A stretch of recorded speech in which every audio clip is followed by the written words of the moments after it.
तुम्हाला ही अशी टेस्टी बिर्याणी बनवायची आहे आणि एकदम सोप्या पद्धतीने झटपट. तर चला आपण रेसिपीला सुरुवात करूया आणि बनवूया झटपट अशी मटन बिर्याणी.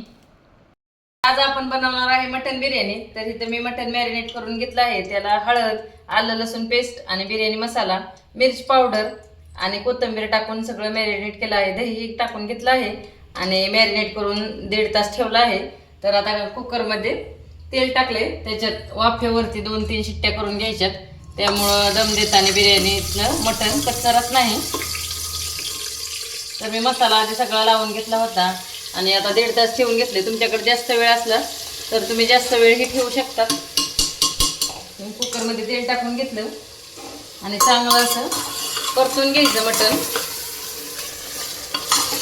तेल सुटेपर्यंत. आणि थोडंसं तेल सुटलं की पाणी ओतायचं आणि 2-3 शिट्ट्या काढून घ्यायच्या. त्यामुळं आपण जेव्हा लेअर देतो दम बिर्याणी करताना मटण कच्चरत नाही. तर मी चांगला आता परतून घेतलं आहे आणि आता ह्याच्यामध्ये आपल्याला पाणी ओतून घ्यायचं आहे. त्याच्यामध्ये थोडंसं पाणी ओतलं आहे 1 पेला भरून. आणि आता तांदूळ घेतले आहेत मी बासमती.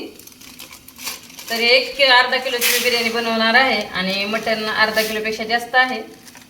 तांदूळ अर्धा किलो आहेत आणि ही बासमती तांदूळ आहे सगळ्यात जो लॉंग येतो तो.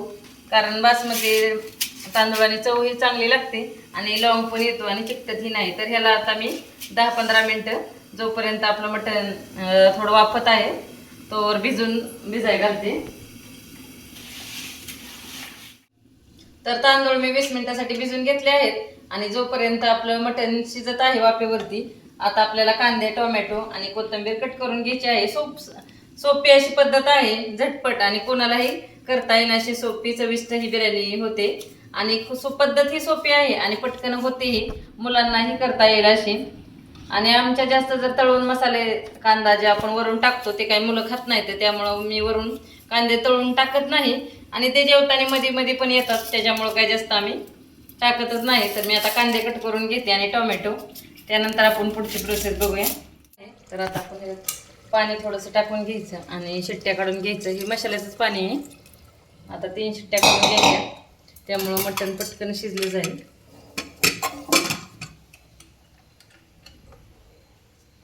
मी आता झाकण लावून 3 शिट्ट्या करून घेते आणि मसाल्याचं सामान पण बनवते तोपर्यंत. उकळ आहे त्याच्यामध्ये मीठ टाकायचं. मीठ थोडं जास्त टाकायचं कारण आपल्याला नंतर पाणी ओतून काढायचं आहे.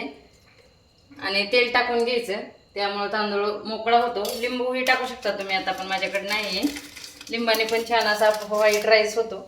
आणि तमालपत्र हे जास्त पण नाही टाकायचे कारण तांदूळ असा लालसर पडतो.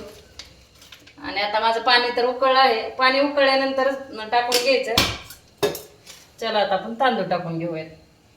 तांदूळ आता 20 मिनिटे भिजून झाले आहेत आणि आता मी टाकून घेते. आणि उकळच्या पाण्यात एकदम उकळी आली पाहिजेत, तेव्हा असा मोकळा तांदूळ होतो. गॅस जर कमी केला तर मोकळा तांदूळ होत नाही. आणि पूर्ण शिजून नाही घ्यायचं आपल्याला, 70-80% शिजून घ्यायचं आहे. उकळला की ह्याच्यातलं थोडंसं पाणी काढून घ्यायचं. तर आता तांदूळ शिजत आहे तर आपण बिर्याणीचा आता टोमॅटो आणि कांदा चिरून घेतला आहे. मी एवढंच टाकते. कांदा आता आपला एकदम गुलाबी तळून झाला आहे. आता टोमॅटो टाकून घ्यायचं आणि हे 5-6 मिनिट चांगलं परतून घ्यायचं आहे. टोमॅटो पूर्ण असं मिक्स झालं पाहिजेत कांद्याची त्याची गिरवी. आणि त्याच्यामध्ये मी कोथिंबीर टाकून घेते. मग आपण पहिली पण मटणाला कोथिंबीर टाकली आहे. आणि आता आपला तांदूळही शिजला आहे. तर आता आपल्याला घेतलं पाणी ओतून काढायचं आहे. थोडा कमी शिजवायचा आहे. तर आपण पाणी ओतून काढूया. गॅस बंद करून घेतला.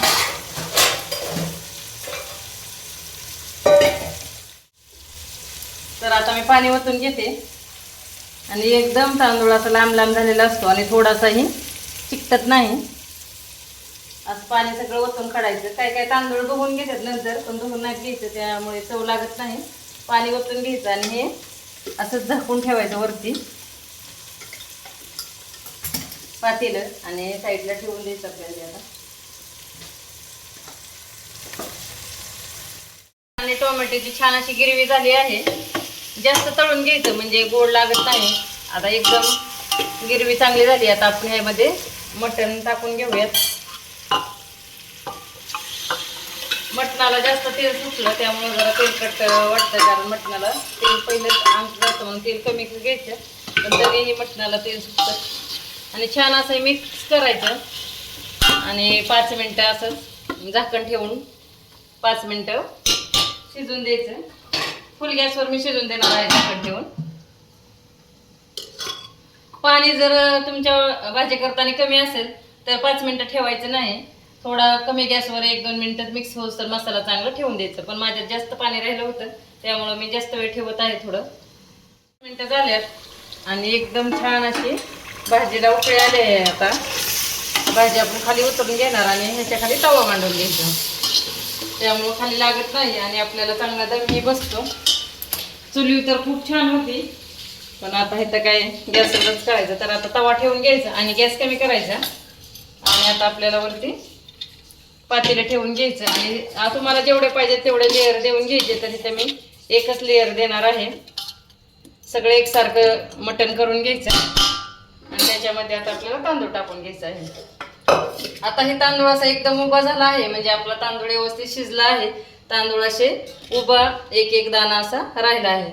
तर चला आता आपण टाकून घेऊयात. तर एकदम मोकळा मोकळा सगळं तांदूळ झालेला आहे. आता मी तांदूळ टाकून घेतले. पूर्ण मोकळा भात झाला, एकही चिकट झालेलं नाही थोडंसंही. आता ह्याच्यामध्ये कलर, तुमच्याकडे केशर असलं तर त्याचा तर छानच कलर आहे, पण माझ्याकडे आता हाच कलर आहे. कोथिंबीर, आणि तुम्हाला जर कांदा आवडत असेल तर तळून घेऊन ह्याच्यावरती आत्ताच टाकून घ्यायचा, पण आमची मुलं खात नाहीत म्हणून मी टाकत नाही. आणि तूप, तूप बिर्याणीला भरपूर लागतं त्यामुळं तूप जास्त टाकून घ्यायचं, अर्धी वाटी तरी तूप टाकून घ्यायचं. आणि आता हे सगळं मिक्स करायचं, जास्त हलवायचे नाही, थोडंसं वरचे वरचे फक्त.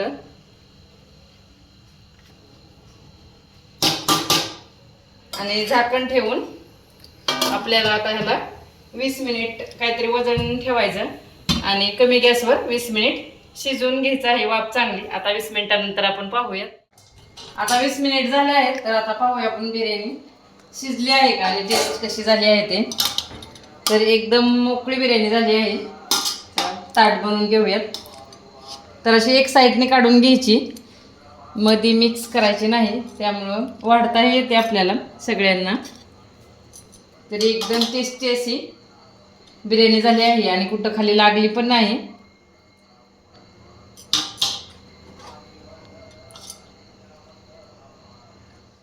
तर तयार आहे आपली टेस्टी अशी मटन बिर्याणी. खावा चला.